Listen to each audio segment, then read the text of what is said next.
ಮೈಸೂರಿನ ತೋಟದ ಮನೆಯಲ್ಲಿ ಸಿಂಥೆಟಿಕ್ ಡ್ರಗ್ಸ್ ಪತ್ತೆಯಾಗಿದೆ. ಹುಣಸೂರು ತಾಲೂಕು ದಾಸನಪುರದ ರತ್ನಾಪುರಿ ಮಾರ್ಗದ ಮಧ್ಯೆ ಪತ್ತೆಯಾಗಿರುವಂಥದ್ದು.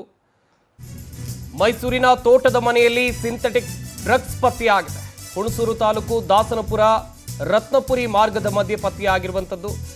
ಇರ್ಫಾನ್ ಎಂಬುವರಿಗೆ ಸೇರಿದ ತೋಟದಲ್ಲಿ ಮಾದಕ ವಸ್ತು ಪತ್ತೆಯಾಗಿದೆ. ಕೋಟ್ಯಾಂತರ ರೂಪಾಯಿ ಮೌಲ್ಯದ 25 ಕೆಜಿಗೂ ಹೆಚ್ಚು ಡ್ರಗ್ಸ್ ವಶಕ್ಕೆ ಪಡೆದಿದ್ದಾರೆ ಪೊಲೀಸರು. ತೋಟದ ಮಾಲೀಕ ಇರ್ಫಾನ್ ಅನ್ನ ಬಂಧಿಸಿದ್ದಾರೆ ಮೈಸೂರು ಪೊಲೀಸರು ಎನ್ನುವಂತ ಮಾಹಿತಿ ಇದೆ. ಉಳಿದ ಆರೋಪಿಗಳ ಪತ್ತೆಗೆ ಹುಣಸೂರು ಪೊಲೀಸರು ಶೋಧ ಕಾರ್ಯಾಚರಣೆಯನ್ನು ನಡೆಸ್ತಾ ಇದ್ದಾರೆ. ಹುಣಸೂರು ಗ್ರಾಮಾಂತರ ಠಾಣೆಯಲ್ಲಿ ಪ್ರಕರಣ ದಾಖಲಾಗಿದೆ.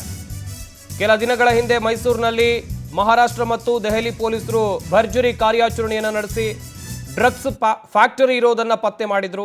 ಅದಾದ ಬಳಿಕ ಮೈಸೂರಿನ ಹುಣಸೂರು ತಾಲೂಕಿನ ದಾಸನಪುರ ರತ್ನಾಪುರಿಯಲ್ಲಿ ತೋಟದ ಮನೆಯಲ್ಲಿ 25 ಕೆಜಿಗೂ ಅಧಿಕ ಸಿಂಥೆಟಿಕ್ ಡ್ರಗ್ಸ್ ಪತ್ತೆಯಾಗಿದೆ ಎನ್ನುವಂಥದ್ದು ಗೊತ್ತಾಗಿದೆ. ಸದ್ಯ ತೋಟದ ಮಾಲೀಕನನ್ನ ಪೊಲೀಸರು ವಶಕ್ಕೆ ಪಡೆದು ವಿಚಾರಣೆಯನ್ನ ನಡೆಸ್ತಾ ಇದ್ದಾರೆ. ಇರ್ಫಾನ್ ಎನ್ನುವ ವ್ಯಕ್ತಿಗೆ ಸೇರಿದ ತೋಟ ಇದು. ಹಾಗೆಯೇ ಉಳಿದ ಆರೋಪಿಗಳಿಗಾಗಿ ಹುಣಸೂರು ಪೊಲೀಸರು ಶೋಧ ಕಾರ್ಯಾಚರಣೆಯನ್ನ ಮುಂದುವರಿಸಿದ್ದಾರೆ. ಖಚಿತ ಮಾಹಿತಿ ಮೇರೆಗೆ ದಾಳಿ ಮಾಡಿದ್ದಾರೆ ಹುಣಸೂರಿನ ಪೊಲೀಸರು ಎನ್ನುವಂತ ಮಾಹಿತಿ ಇದೆ. ಡ್ರಗ್ಸ್ ದಂಧೆ ನಡೀತಾ ಇದ್ದಂತ ಖಚಿತ ಮಾಹಿತಿ ಸಿಕ್ಕಿತ್ತು.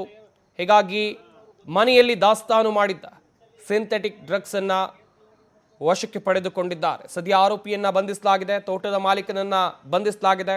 ಈ ಮಾದಕ ಜಾಲ ಯಾವ ರೀತಿಯಾಗಿ ಹಬ್ಬಿತ್ತು ಸದ್ಯ ಪೊಲೀಸರು ತನಿಖೆಯನ್ನು ನಡೆಸ್ತಾ ಇದ್ದಾರೆ. ಈ ಬಗ್ಗೆ ಇನ್ನಷ್ಟು ಮಾಹಿತಿಯನ್ನು ಕೊಡ್ತಾರೆ ನಮ್ಮ ಮೈಸೂರಿನ ಪ್ರತಿನಿಧಿ ಪ್ರೇಮ್ ಕುಮಾರ್. ದೂರವಾಣಿ ಸಂಪರ್ಕದಲ್ಲಿ ಜಾಯ್ನ್ ಆಗ್ತಾ ಇದ್ದಾರೆ. ಪ್ರೇಮ್, ಗಮನಿಸ್ತಾ ಇದ್ವಿ ಈ ಹಿಂದೆ ಮೈಸೂರಿನಲ್ಲಿ ಹೊರ ರಾಜ್ಯದ ಪೊಲೀಸರು ಬಂದು ಡ್ರಗ್ಸ್ ಫ್ಯಾಕ್ಟರಿ ಇರೋದನ್ನ ಪತ್ತೆ ಮಾಡಿದ್ರು.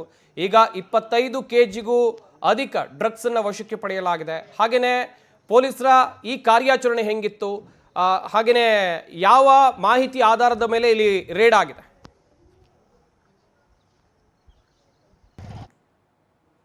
ಪೊಲೀಸರು ಹಲವಾರು ರೀತಿಯ ದಾಳಿಯನ್ನ ಮಾಡ್ತಿದ್ದಾರೆ. ಆದ್ರೂ ಕೂಡ ಡ್ರಗ್ಸ್ ನ ತಡೆ ಹಿಡುವ ಹಿನ್ನೆಲೆಯಲ್ಲಿ ಯಾವುದೇ ರೀತಿಯ ಒಂದು ಕ್ರಮವನ್ನ ಕೈಗೊಳ್ಳೋದಕ್ಕೆ, ಶಾಶ್ವತವಾಗಿ ಕ್ರಮವನ್ನ ಕೈಗೊಳ್ಳೋದಕ್ಕೆ ಸಾಧ್ಯ ಆಗ್ತಾ ಇಲ್ಲ. ಡ್ರಗ್ಸ್ ನ ಜಾಲವನ್ನ ಪತ್ತೆ ಹಚ್ಚಬೇಕು ಅಂತ ಹೇಳಿ ಸಾಕಷ್ಟು ತಂಡಗಳನ್ನ ಮಾಡಿದ್ರು ಕೂಡ ಅಲ್ಲಲ್ಲಿ ಡ್ರಗ್ಸ್ ಜಾಲಗಳು ಉಟ್ಕೊಡ್ತಾ ಇರುವಂತದ್ದು ಎಲ್ಲೋ ಒಂದ್ ಕಡೆ ಯುವ ಜನತೆಯನ್ನು ಹಾಳು ಮಾಡ್ತಾ ಇದೆ ಎಂಬ ಆತಂಕಗಳು ಮನೆ ಮಾಡಿರುವಂತದ್ದು.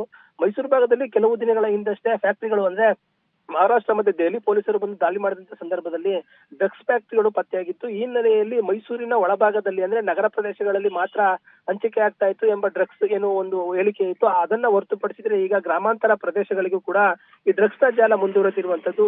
ಇನ್ನು ನಗರ ಪ್ರದೇಶಗಳಲ್ಲಿ ಡ್ರಗ್ಸ್ ಜಾಲವನ್ನ ಪತ್ತೆ ಮಾಡ್ತಾರೆ, ಮತ್ತೆ ಪೊಲೀಸರು ಈಸಿಯಾಗಿ ಕಂಡುಕೊಳ್ತಾರೆ, ಹಿಡಿತಾರೆ ಅಂತ ಹೇಳಿ ಈಗ ನಗರ ಪ್ರದೇಶದಲ್ಲಿರುವಂತಹ ಹಳ್ಳಿಗಳಲ್ಲಿರುವಂತಹ ತೋಟದ ಮನೆಗಳಲ್ಲಿ ಡ್ರಗ್ಸ್ ಅನ್ನ ಒಂದು ಉತ್ಪತ್ತಿ ಮಾಡ್ತಾ ಇರುವಂತದನ್ನ ನೋಡಬಹುದು. ಈಗ ಹುಣಸೂರು ತಾಲೂಕಿನ ಏನು ರತ್ನಪುರಿ ಏನಿದೆ ಆ ಮಾರ್ಗ ಮಧ್ಯದಲ್ಲಿರುವಂತಹ ಒಂದು ತೋಟದಲ್ಲಿ ಒಂದು ಸಿಂಥೆಟಿಕ್ ಡ್ರಗ್ಸ್ ಅನ್ನ ತಯಾರು ಮಾಡ್ತಿರುವಂತಹ ಒಂದು ಸಂದರ್ಭದಲ್ಲೇ ಹುಣಸೂರು ಪೊಲೀಸರು ಏಕಾಏಕಿ ದಾಳಿ ಮಾಡಿರುವಂತದ್ದು. ಏನು ಖಚಿತ ಮಾಹಿತಿ ಮೇರೆಗೆ ಅಂತಂದ್ರೆ ಕೆಲವು ಒಂದು ವಾರಗಳ ಹಿಂದಷ್ಟೇ ರತ್ನಪುರಿಯಲ್ಲಿರುವಂತಹ ಲಾಡ್ಜ್ನಲ್ಲಿ 4 ಜನರು ಬೇರೆ ರಾಜ್ಯದಿಂದ ಬಂದು ತಂಗಿರ್ತಾರೆ. ಆದ್ರೆ ಪಕ್ಕದಲ್ಲೇ ಇದ್ದಂತಹ ತೋಟದಲ್ಲಿ ಡ್ರಗ್ಸ್ ತಯಾರಾಗ್ತಾ ಇತ್ತು. ಅದನ್ನ ದಾಳಿ ಮಾಡಿ ಓರ್ವನನ್ನ ಬಂಧನ ಮಾಡಿದ್ರೆ ಆ ಒಂದು ಲಾಡ್ಜ್ನಲ್ಲಿ ಇದ್ದಂತಹ ಒಂದು 4 ಕೂಡ ಪರಾರಿಯಾಗಿರುವಂತದ್ದು. ಈಗ ತೋಟದ ಮಾಲೀಕನ್ನ ಒಂದು ಬಂಧನ ಮಾಡಿದ್ದಾರೆ. ಉಳಿದವರಿಗಾಗಿ ಕೂಡ ಶೋಧ ಕಾರ್ಯ ನಡೆಸ್ತಾ ಇರುವಂತದ್ದು. ಹುಣಸೂರು ಭಾಗದಲ್ಲಿ ಒಂದು ಡ್ರಗ್ಸ್ ಜಾಲ ಪತ್ತೆಯಾಗಿರುವಂತದ್ದು ಎಲ್ಲೋ ಒಂದ್ ಕಡೆ ಹುಣಸೂರು ಭಾಗ, ಕೇರ್ನಗರ, ಪಿರಿಯಾಪಟ್ಟಣ ಮತ್ತೆ ಎಚ್ ಡಿ ಕೋಟದ ಭಾಗದಲ್ಲಿರುವಂತಹ ಜನರಿಗೆ ಆತಂಕ ಮನೆ ಮಾಡಿರುವಂತದ್ದು. ಸಂಪತ್, ಥ್ಯಾಂಕ್ ಯು ಪ್ರೇಮ್ ಕುಮಾರ್ ತಮ್ಮೆಲ್ಲ ಡೀಟೇಲ್ಸ್ಗಾಗಿ. ಮೈಸೂರಿನಲ್ಲಿ ಸಿಂಥೆಟಿಕ್ ಡ್ರಗ್ಸ್ ಪತ್ತೆಯಾಗಿದೆ. ಹುಣಸೂರು ತಾಲೂಕಿನಲ್ಲಿ ಪತ್ತೆಯಾಗಿರುವಂಥದ್ದು. ಸದ್ಯ ಆರೋಪಿಯನ್ನ ಬಂಧಿಸಿ ಅಂತ ಹೇಳಿದ್ರೆ ತೋಟದ ಮಾಲೀಕನನ್ನ ಬಂಧಿಸಿ ಪೊಲೀಸರು ವಿಚಾರಣೆಯನ್ನ ನಡೆಸುವಂತ ಕೆಲಸ ಆಗ್ತಾ ಇದೆ. ಗಮನಿಸಬೇಕಾದಂಥ ವಿಚಾರ ಅಂತ ಹೇಳಿದ್ರೆ ನಾನು ಆಗ್ಲೂ ಕೂಡ ಹೇಳ್ತಾ ಇದ್ದೆ, ಮೈಸೂರಿನಲ್ಲಿ ಡ್ರಗ್ಸ್ ಫ್ಯಾಕ್ಟರಿ ಪತ್ತೆಯಾಗಿತ್ತು. ಹೊರ ರಾಜ್ಯದ ಪೊಲೀಸರು ಇಲ್ಲಿ ದಾಳಿಯನ್ನು ನಡೆಸಿದ್ರು. ಅದಾದ ಬಳಿಕ ಮೈಸೂರಿನ ಕೆಲವೊಂದಿಷ್ಟು ಭಾಗದಲ್ಲಿ ಏನು ಮಾದಕ ಜಾಲ ಯಾವ ರೀತಿಯಾಗಿ ಹಬ್ಬಿದೆ ಗಮನಿಸಬೇಕಾಗಿರುವಂಥ ವಿಚಾರ. ಖಚಿತ ಮಾಹಿತಿ ಮೇರೆಗೆ ಪೊಲೀಸರು ದಾಳಿಯನ್ನು ನಡೆಸಿ ಸದ್ಯ ಅಲ್ಲಿ ಇದ್ದಂಥ ಡ್ರಗ್ಸ್ ಅಂತೇಳಿದರೆ ಆ ಮನೆಯಲ್ಲಿ ಡ್ರಗ್ಸನ್ನು ಇಟ್ಟಿದ್ರು, ಅದನ್ನು ವಶಕ್ಕೆ ಪಡೆಯುವಂಥ ಕೆಲಸ ಆಗಿದೆ. ಆರೋಪಿಯನ್ನು ಬಂಧಿಸಿದ್ದಾರೆ ಎನ್ನುವಂಥ ಮಾಹಿತಿ ಇದೆ. ಹಾಗೆಯೇ ಕೋಟ್ಯಾಂತರ ರೂಪಾಯಿ ಮೌಲ್ಯದ 25 ಕೆಜಿಗೂ ಅಧಿಕ ಸಿಂಥೆಟಿಕ್ ಡ್ರಗ್ಸನ್ನು ಇಲ್ಲಿ ವಶಕ್ಕೆ ಪಡೆಯಲಾಗಿದೆ. ಪ್ರಕರಣದ ತನಿಖೆಯನ್ನು ಪೊಲೀಸರು ನಡೆಸ್ತಾ ಇದ್ದಾರೆ. ಉಳಿದ ಆರೋಪಿಗಳು ಈ ಜಾಲದಲ್ಲಿ ಯಾರೆಲ್ಲ ಭಾಗಿಯಾಗಿದ್ರು ಸದ್ಯ ಅವರ ಪತ್ತೆಗಾಗಿ ಪೊಲೀಸರು ಶೋಧ ಕಾರ್ಯವನ್ನು ನಡೆಸ್ತಾ ಇದ್ದಾರೆ. ಹುಣಸೂರು ಗ್ರಾಮಾಂತರ ಠಾಣೆಯಲ್ಲಿ ಪ್ರಕರಣ ದಾಖಲಾಗಿದೆ. ಇನ್ನೊಂದು ಕಡೆಯಲ್ಲಿ ತೋಟದ ಮನೆಯನ್ನು ಕೂಡ ನೋಡ್ತಾ ಇದ್ದೀರಾ. ಇಲ್ಲೇ ಮಾದಕ ಜಾಲವನ್ನು ನಿರ್ಮಿಸ್ಕೊಂಡಿದ್ರು ಈ ದಂಧೆಕೋರರು ಎನ್ನುವಂಥದ್ದು ಗೊತ್ತಾಗಿದೆ.